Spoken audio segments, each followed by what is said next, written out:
السلام علیکم ورحمۃ اللہ تعالی وبرکاتہ۔ کیا تم نے سنا؟ مسلمان ملک افغانستان نے پاکستان پر حملہ کر دیا۔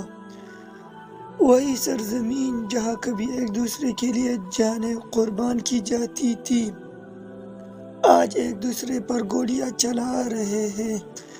آخر یہ ہوا کیسے؟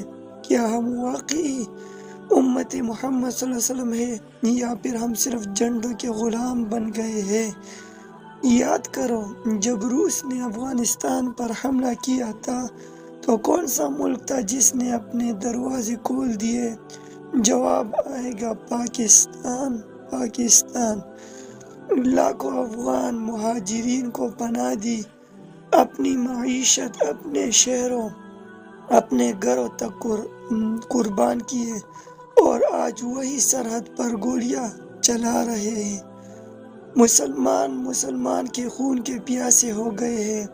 لیکن سنو، یہ صرف افغانستان یا پاکستان کا مسئلہ نہیں، یہ پوری امت کا زخم ہے۔ قرآن ہمیں یاد دلاتا ہے، سورہ حجرات آیت نمبر 10، بسم اللہ الرحمن الرحیم، انما المؤمنون اخوہ، بے شک تمام مومن آپس میں بھائی بھائی ہیں۔ ہم نے بھائی چارہ قومی پرستی، سیاست اور طاقت کے نام پر بلا دیا۔ اگر مسلمان ایک امت بن جاتے تو کوئی غیر مسلم طاقت ہمارے درمیان نفرت کی دیواری نہ کھڑی کر پاتے۔